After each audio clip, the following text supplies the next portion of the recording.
How long have you guys lived in Clarendon? 2 years, I have. I've lived here my entire life, pretty much since I was 5. Okay. All right. So tell me, you guys opened up the newspaper last week. Tell me what happens. We opened up a newspaper and we see a whole list of very offensive, what would you say? I would say very offensive links to the homosexual movement, such as the right to legalize prostitution, to lowering of underage sex, to... Basically, the newspaper article condemned the homosexual movement as being a bunch of pedophiles and people who prey on small children. So how does that make you guys feel? It irritates us and it kind of angers us a little because we are far from that. We are probably the most... Oh, I fucked up. I know you're going to edit this, so... Of course. We appall at the idea. It's not something that anybody, I think, really agrees with, especially us.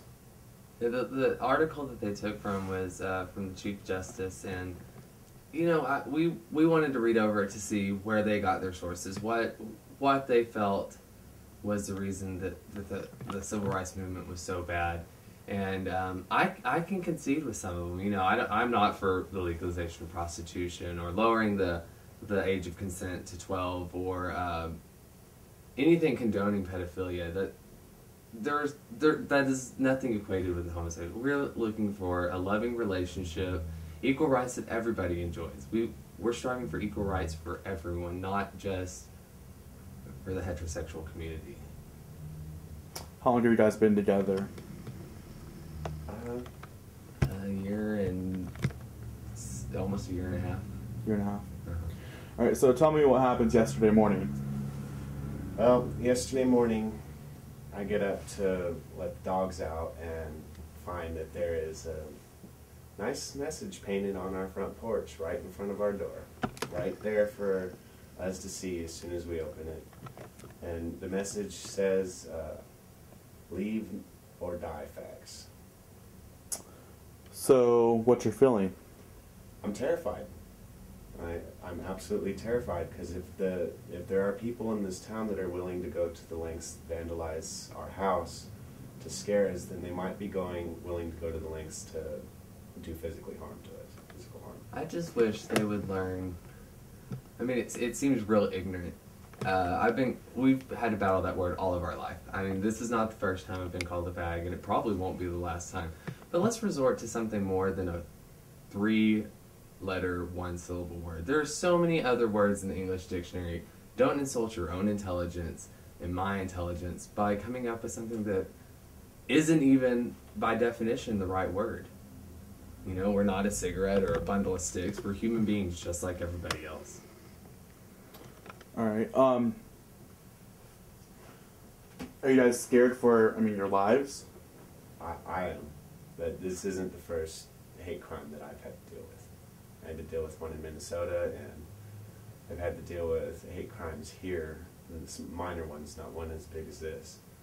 So I am scared, yes. I'm really scared that somebody may decide to attack me and Jeremy physically.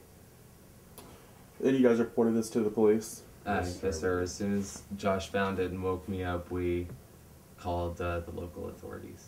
And they had somebody out here pretty quick, I'd say, within 5 or 10 minutes. And what'd they say? They took pictures of the vandalism, and they walked around the property to see if they could find any clues, and then said that they would increase their patrols in the area. Is that enough? No. I don't think for a town this size that 6 deputies is enough. After midnight, I don't know if it's the same way anymore, but I know that after midnight, when I was growing up and in high school, there was only 1 deputy on duty. Well, this is a town of 2,000 people, while Amarillo, that might not seem very big, but for just 6 cops, I think they're overextended. You know, that they do what they can, they do their best to protect us, but I think they're overextended, and we need a few more out on the streets, not just the 6 that we have. And he's right, they do the best job they can do, but they are overextended. What do you guys want to see come out of this? Better awareness of the differences in groups of people, not just for homosexual people, but for all walks of life, all different races, gender, all groups. We are all living, breathing life forms, all living, breathing beings, and the fact that we live in a world that is advanced as we are, and there's still this kind of suffering going on worldwide is pretty appalling, and it's made even worse when we live in a country that values freedom above all things, freedom of choice, but we restrict the choices and the needs of our own brothers and sisters and mothers and fathers. No, it almost harkens back to the time of the separate but equal in the 60s civil rights movement. I'm not trying to equate, what the African American community went through, because they went through a great ordeal too. But, the way they're wanting to do it, well, let's not call it marriage, let's call it civil partnership. But is that not the same thing as separate but equal? When you're having to put a different name on something, then it's not equality. It's them trying to government sanction hatred, and that's basically all these legislations that they're trying to pass is government sanctioned hatred, I believe. Are you guys surprised this happened in Clarendon? Actually, yes. We know that there are people here that do not like us, and that's perfectly fine. We don't mess with anybody. We keep to ourselves. But we never would have expected something like this to happen here. This is Jeremy's hometown, and this is the hometown of my mother's family. Growing up, I've gone off to school and come back several times for various, personal reasons. I always felt like this was my sanctuary. Whenever the world would get too tough, whenever I just felt like I needed to come home, this was a place where I knew that I could feel safe, that I was among people that loved me. I mean, the whole town knows my name. And then coming back this last time and actually starting a relationship here and having a partner here, I'm a little shocked. Growing up, I didn't ever really feel this hatred. I guess it's always been here, but like Josh said, not everybody's like this. This is not a town-wide thing. This is an exclusive thing. There are just certain people that I guess can't get their mind around that we're people too. Who do you think did this? We're not exactly sure. I mean, we have some suspicions, but we don't know 100% for sure who has done this. Do you think it has anything to do with the article that was printed in the newspaper? Absolutely. Why? Because nothing like this has ever happened to us before, and it's a little funny that 2 weeks after this article comes out in the newspaper that people in town are starting to be rude to us, and then we get our front porch vandalized. I lose my job. It's a whole bunch of coincidences. Well, it's too many to be a coincidence. One or two things, all right, but a whole chain of events within the matter of weeks, it's too coincidental. And I think that if you're given a position of authority, such as a pastor, principal, anything where people are going to look to you for advice and guidance, that you really should be aware of what you're printing, because words have impact. And this article has shown that it has caused defacing of property, and it has caused a hate crime, and as a result of this, we are very scared.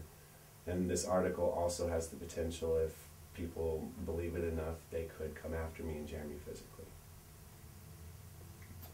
What's for the future for you guys? We're trying to leave this town. We're looking into the possibility of moving.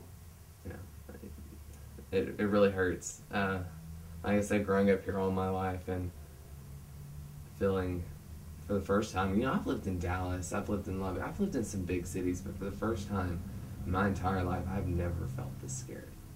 I'm in a town of 2,000 people that I've seen every day of my life, and now I don't know who to trust. I don't know what's waiting for me around the corner when I go to the dumpster now. It's a little much, And Josh and I think we want to see this move forward, not just through Clarendon. This is a worldwide thing. The gay community, as we call it, our family, our brothers and sisters. We are pushing for equality all over the world. It's not just here, but as being the leading nation of free people, you would think that we would like that way, that we would say tolerance, acceptance. We don't need to kill each other over frivolous things, over things that are basic rights, like life, liberty, and the pursuit of happiness, the right to love whomever we choose. So this might be it for you guys because of essentially you think possibly the newspaper article. Yes. How does it feel to know that church is right down the street? It's a little disconcerting, but there really isn't anything we can do about it. And it's even more disconcerting that that's the church of my family. So you guys know people who go to that church? Yes. Quite a few, actually. Have you spoken to any of the people in the church and they've said that, they can't believe this article, or? The response from Facebook has been overwhelming. Several, I would say probably over 100 comments now. It might even be more from different people all over the United States that we know. Where's this at? It's on our Facebook page. We put the picture of the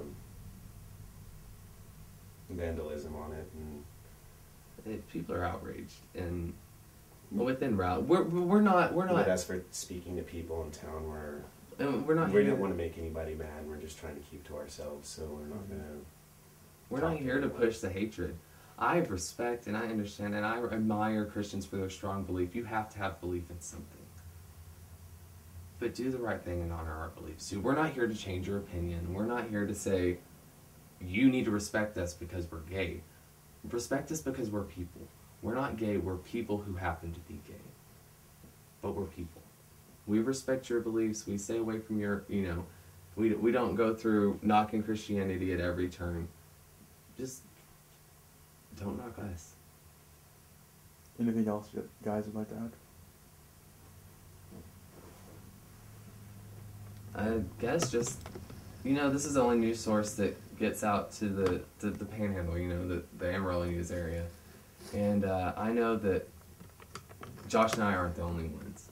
It'd be foolish to say. I know there are other people in other towns that haven't had the courage to come out yet. And I just want them to know they're not alone. That there are other people here that are dealing with the struggle too. And that's also another reason why we're doing this. And through this, I hope that they gain strength to say, hey, it's okay. It may be hard now, but eventually it'll be okay. That it's not always going to be a big scary world out there for them. That there is a loving family that will always be there to accept them, regardless if we're biological or not. We're a community, and we're a family. And they need to not give up and to always have hope.